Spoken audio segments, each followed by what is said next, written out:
देखें वेबसाइट के अंदर ना 3 तरह की पिक्चर हम लगा सकते हैं, एक जेपीजी, पीएनजी और गिफ, जीआईएफ फाइल। पता कैसे चलता है कि पिक्चर कौन सी है? किसी भी पिक्चर के ऊपर माउस लेके जाएंगे तो उसके बारे में वो बताएगा कि आपकी पिक्चर कौन सी है। जैसे अब इसके ऊपर मैं लेके जाऊँ तो बता रहा है जेपीजी इमेज है, इसके ऊपर माउस लेके गए हैं तो ये बताएगा ये पीएनजी है, ये हमारे पास पीएनजी है। तो इमेज का जो टैग है वो सेल्फ क्लोजिंग टैग है,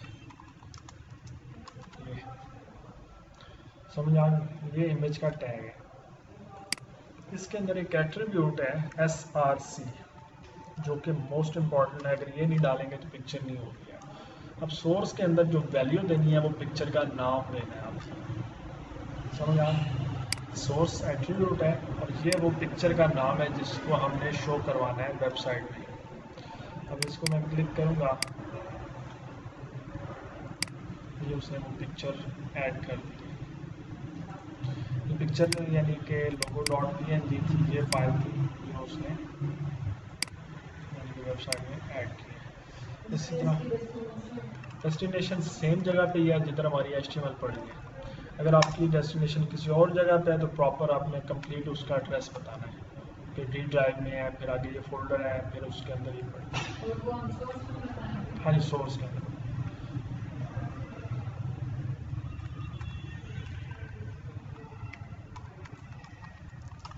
ये चीज़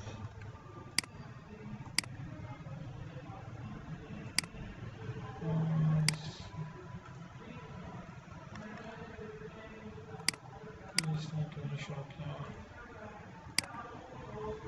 अच्छा, ये PNG थी।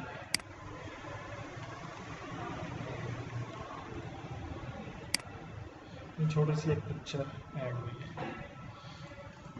ठीक है जी। तो इस तरह से हम कोई भी पिक्चर अपनी वेबसाइट में ऐड करते हैं। सेम इसी तरह से एक और ऐड करता हूँ, इमेज का टैग है जो कि सेल्फ क्लोजिंग टैग है, इसकी सेपरेट क्लोजिंग नहीं होती। स्लाइड टू डॉट जेपीजी, इसको मैंने सेव किया,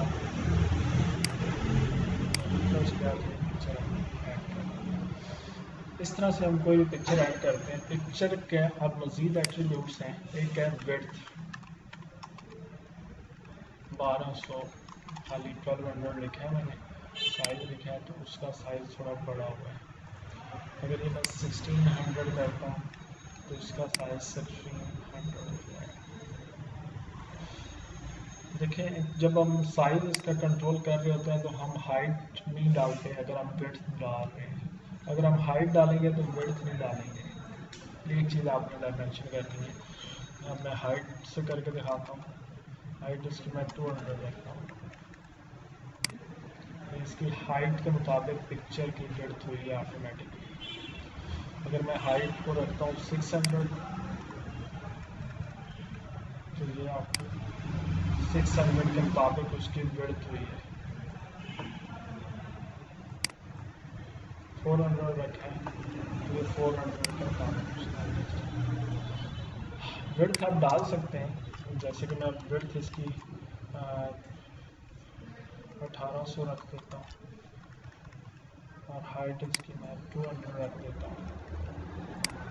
अब देखें पिक्चर की जो रेजोल्यूशन वो ख़राब हो गई है, पिक्चर यानी कि स्क्यूज हो गई है, विड्थ उसकी ज़्यादा है, हाइट उसकी कम है।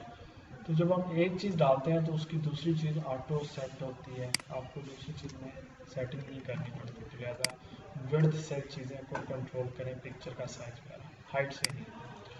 ठीक हो गया जी।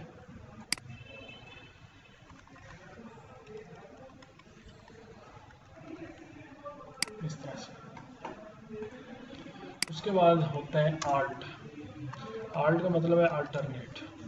आर्ट का एट्रीब्यूट है स्लाइड इमेज, इसमें मैंने ये लिखा है आर्ट स्लाइड इमेज। ये बेसिकली दो काम करते हैं आर्ट का एट्रीब्यूट जो है। एक काम क्या करेगा कि अगर पिक्चर किसी वजह से शो नहीं होगी, फर्ज करें नेट की स्पीड स्लो है या कोई और वजह, बैक पे पिक्चर पड़ी ही नहीं है, तो उस जगह पे ये राइटिंग लिखी जाएगी जो हमने इस आर्ट में मेंशन किया है। पिक्चर का नाम मैं गलत कर देता हूँ, उसके स्पेलिंग मैंने गलत कर दिए, तो पिक्चर नहीं आई। उसके साथ उसने वो आर्ट वाला टेक्स्ट मेंशन कर दिया। तो ये चीज़ थी। दूसरा इसका फ़ायदा क्या होता है, दूसरा इसका फ़ायदा क्या है कि जब हमारी वेबसाइट ऑनलाइन चल रही होती है, गूगल में ये वर्ड स्टोर हो जाता है आर्ट वाला, गूगल के कीवर्ड में। अब गूगल के अंदर कोई भी ये वर्ड सर्च करेगा स्लाइड इमेज, तो हमारी पिक्चर उसको नज़र आएगी गूगल में। यानी ये सर्चिंग के हवाले से हमारा कीवर्ड होता है, और ये मोस्ट इम्पॉर्टेंट है। अगर आप पिक्चर में ऐड नहीं करेंगे तो ये गूगल या एक W3 वेबसाइट है जो कि इस वेबसाइट के स्टैंडर्ड है को चेक करती है, आपकी कोडिंग को चेक करती है। अगर आपने आर्ट एट्रीब्यूट मेंशन नहीं किया इमेज टैग के अंदर, तो वो आपको एरर वार्निंग देगा कि आपने आर्ट एट्रीब्यूट मेंशन नहीं किया। तो ये लाजमी किया करें। विड्थ लाजमी नहीं है। एक और एट्रीब्यूट है टाइटल, ये भी लाजमी एट्रीब्यूट नहीं है।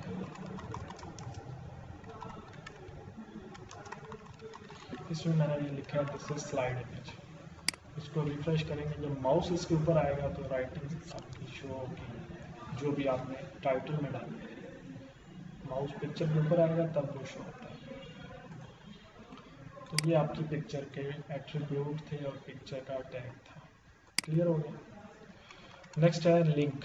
लिंक क्या होता है, फर्स्ट करेंगे एक वर्ड है क्लिक हेयर। इसको मैं H1 बना लेता हूँ, हेडिंग वन। ये वर्ड इधर आ गया, मैं चाह रहा हूँ कि इसके ऊपर मैं क्लिक करूँ तो कुछ ओपन हो। फर्स्ट करें, मुझे क्या ओपन करना है, ये फाइल ओपन करनी है सेकंड है .html।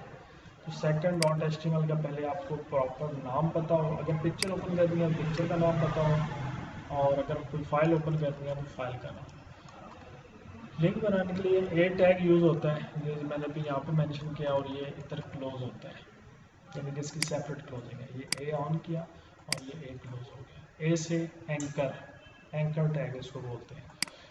ए के अंदर लाजमी एट्रीब्यूट है HREF, हाइपर रेफरेंस इसको बोलते हैं। HREF hyper reference. इसके अंदर हम फाइल का नाम मेंशन करते हैं वैल्यू की। रिफ्रेश करेंगे तो अब ये लिंक वर्क करेगा। तो इस पर मैं क्लिक करता हूँ तो ये फाइल मेरी सेकंड .html वाली ओपन होती है। इसके अंदर भी आप एट्रीब्यूट मज़ीद डाल सकते हैं, जैसे कि टारगेट है, टारगेट अंडरस्कोर ब्लैंक अगर हम लिख के सेव करेंगे, रिफ्रेश करेंगे, तो आप इस पर जब क्लिक होगा तो ये न्यू टैब में ओपन होगा, ब्लैंक विंडो में ओपन होगा। टारगेट ब्लैंक जब डालते हैं तो वो एक ब्लैंक पेज लेता है, उसके अंदर वो फाइल में ओपन करते हैं। उसके बाद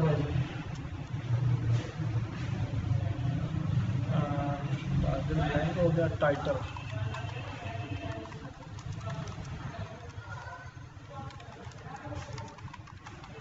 टाइटल के अंदर जो भी आप राइटिंग करते हैं, जब माउस उसके ऊपर आता है तो वो आपके माउस पॉइंटर के साथ ऐड हो जाएगा, शो हो जाएगा।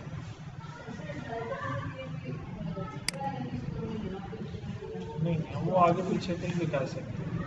मैं इसको उठा के शुरू में डाल देता हूँ, लेकिन आपका टैग स्टार्ट में होगा हमेशा। ये जो है ये टैग है आपका, बाकी सारे एट्रीब्यूट और उनकी वैल्यूज हैं, उनको आप कहीं भी मेंशन कर सकते हैं। टाइटल मैंने डाल दिया पहले, ये हैरफ को मैंने हैरफ को बाद में डाला, टारगेट को लास्ट पे कर दिया।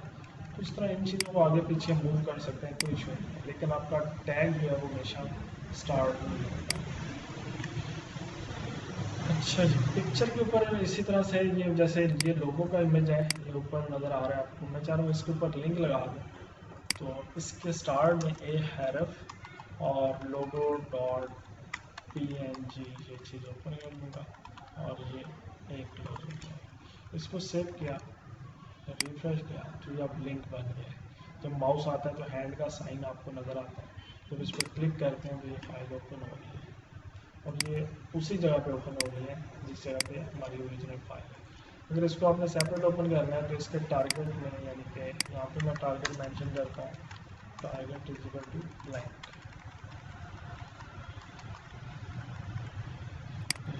अब क्लिक करेंगे तो ये सेपरेट।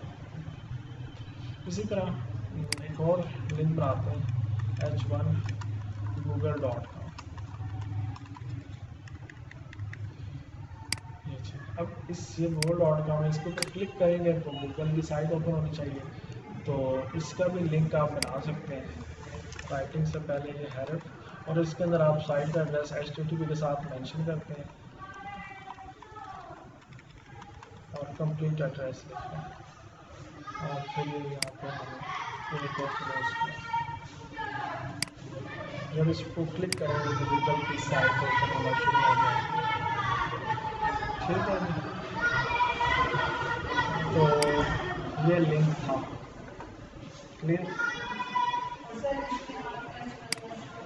हाँ, कोई भी आप राइटिंग पैराग्राफ ले लें, पिक्चर ले लें, लिस्ट ले लें, किसी भी चीज़ से शुरू में आप ये हेडर डाल दें, उसके ऊपर वो लिंक वर्क करेगा। लाजमी है कि H1 होगा, कोई भी आप टैग ले सकते हैं। आगे है टेबल। टेबल क्या होता है, आपने नॉर्मली एक्सेल के अंदर टेबल को देखा होगा, इसके अंदर कॉलम्स और रो होती हैं। तो टेबल का जो है टैग है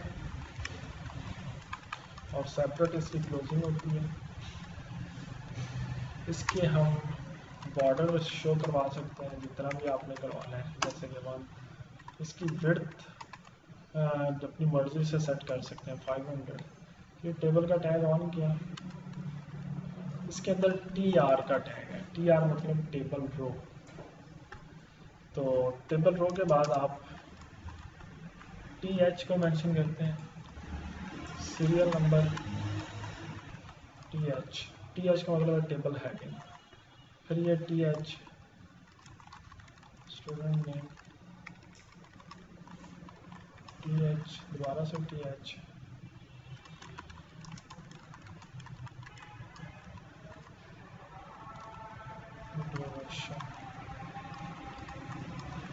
इसको हमने किया और लास्ट में TR को क्लोज किया। TR मतलब है TH। TR का मतलब है टेबल रो, TH का मतलब है टेबल हेडिंग। ये हमने एक रो बनाई है, उसके अंदर 4 हमने कॉलम बनाए हैं और यानी कि 4 हेडिंग। ये एक हेडिंग है हमारी, फिर ये दूसरी है, फिर आगे वाली ये तीसरी है और ये लास्ट। इसी तरह आगे मज़ीद आप ऐड करना चाहें इसी रो के अंदर तो कर सकते हैं। एक और रो स्टार्ट किया, अब मैं TD लिखूँगा 1, फिर नेक्स्ट TD, स्टूडेंट नेम आ जाएगा, फिर ये TD, कोर्स नेम हमारा क्या है, वेब डिज़ाइनिंग है, और ये TD, फिर ये हमारा ड्यूरेशन क्या है, ये 2 मंथ है, तो ये TD, और लास्ट में हमारी रो क्लोज। सेव किया, इसको रिफ्रेश करेंगे तो उसके नीचे एक नई रो आएगी। अब ये हमने TD से मुराद है टेबल डाटा, ये हमने डाटा डाला है। ऊपर हेडिंग थी, नीचे हमने डाटा डाला है। तो इस रो की मैं कॉपी कर लेता हूँ Ctrl+C से और पेस्ट कर देता हूँ। इसके अंदर सेम ही डाटा है, आप इसको चेंज कर सकते हैं, तरतीब 1 2 3 लगा लें, नाम चेंज कर लें, कोर्स चेंज कर लें, ड्यूरेशन। समझ आ गई बात? तो इस तरह से टेबल बनाए जाते हैं। तो इसी तरह बनाना है रो और TD के साथ, TR और TD के।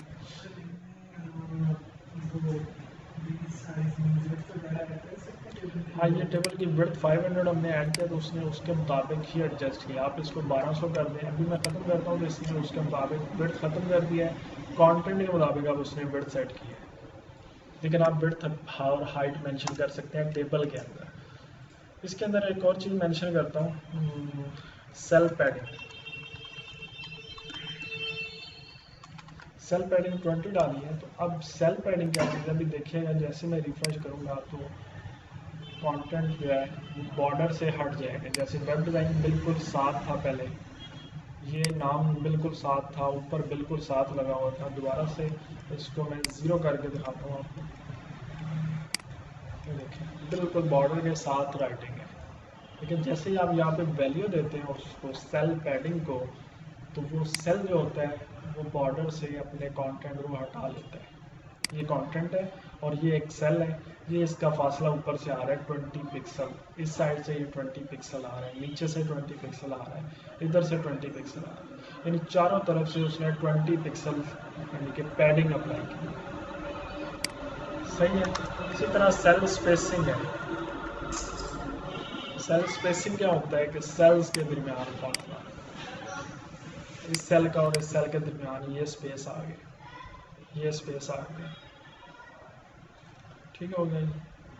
उसके बाद क्या होता है कि आप टेबल के अंदर हर किस्म का डाटा ऐड कर सकते हैं, जैसे कि हेडिंग ऐड कर लें, लिस्ट ऐड कर लें, पिक्चर ऐड कर लें, लिंक ऐड कर लें, कोई भी डाटा आप ऐड कर सकते हैं टेबल के अंदर। जैसे कि अब यहाँ पे मुझे पिक्चर ऐड करनी है, तो इमेज सोर्स लोगो डॉट png और ये सेल्फ क्लोजन टैग था। अब ये इसका टैग मैंने कहाँ पे डाला है, ये टीडी स्टार्ट हो रही है और ये क्लोज हो रही है उसके दरमियान में। इसको सेव करेंगे, रिफ्रेश करेंगे तो ये जितना इस पिक्चर का साइज़ था उसने उतना बड़ा कर दिया।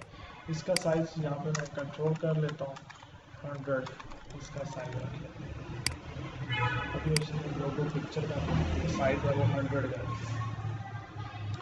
इसी तरह किसी भी चीज़ को आप लिंक बना सकते हैं। ये नाम है, मुझे इसको लिंक बनाना है, ये हैरफ second.html और ये यहाँ पे क्लोज कर देते हैं। इसको मैं क्लिक करूँगा तो ये लिंक बन गई। किसी भी सेल के अंदर मैं लिस्ट ऐड कर सकता हूँ, किसी भी सेल के अंदर मैं हेडिंग ऐड कर सकता हूँ, जो कल मैंने करवाया H1 UL और OL ऑन ऑर्डर लिस्ट और ऑर्डर लिस्ट। तो ये हमने हेडिंग ऐड की है। इसी तरह किसी भी सेल में लिस्ट भी ऐड की जा सकती है। क्लियर हो गया। फाइनल इसका लास्ट एक चीज़ है वो करवा के एंड करते हैं। टेबल डॉट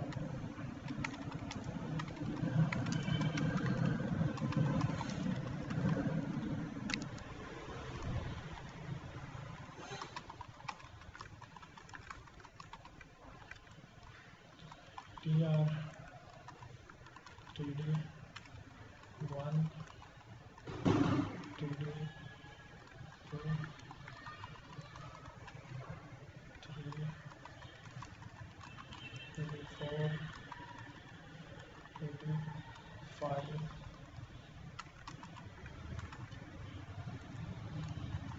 और ये दो इसे कॉपी और ये मैंने पेस्ट कर दिया। ये हमारी 5 कॉलम है और 5 ही रो है। इनके अंदर मैंने विड्थ मेंशन की है, मैं इसमें हाइट भी मेंशन कर देता हूँ इस तरह से। अब मैं चाह रहा हूँ कि ये जो फर्स्ट रो है या कोई भी सेल है उनको मैं मर्ज कर दूँ, यहाँ पे सिंगल सेल बन जाए। पहले मुझे पता होना चाहिए कि मुझे कहाँ से मर्ज स्टार्ट करना और कहाँ तक लेके जाना है। मैं चाह रहा हूँ इस सेल से मर्जिंग स्टार्ट हो और लास्ट तक जाए, तो मैं क्या करूँगा, इस सेल में जाऊँगा। ये सेल कहाँ पे है, फर्स्ट रो का फर्स्ट सेल है, ये फर्स्ट रो स्टार्ट हो रही है और उसका ये सेल है, ये टीडी स्टार्ट हुई। इसके अंदर जाके मैं कॉल स्पैन मेंशन करूँगा, कितने मर्ज करने हैं 5, तो यहाँ पे कॉल स्पैन 5 कर दिया। रिफ्रेश किया तो उसने 1 को 5 के बराबर कर दिया, इसके नीचे 5 आ रहे हैं जो इसी रो के अंदर एक्स्ट्रा थे वो उसने आगे निकाल दिया।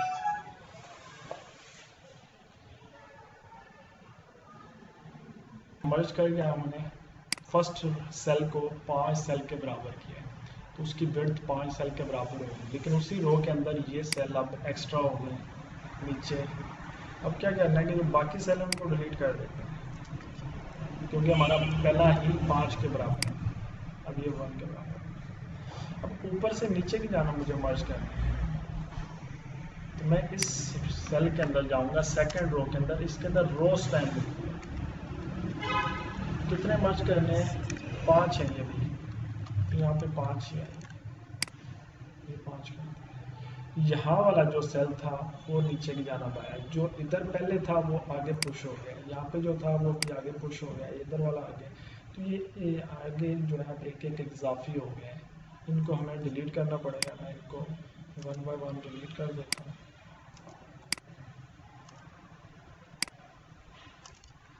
इसको सेव किया, रिफ्रेश किया। अब मैं चाह रहा हूँ इन चारों को मर्ज कर दूँ, तो मैं यहाँ पे इस सेल के अंदर जाऊंगा। अब ये सेल आपको पता हो कि किस रो का कौन सा सेल है, बताएं जरा कौन सी रो का सेकंड सेल है। ये जो सेल था ये ऊपर वाले का था, इस रो का था। ये जो रो है इसका फर्स्ट सेल ये है और ये सेकंड है।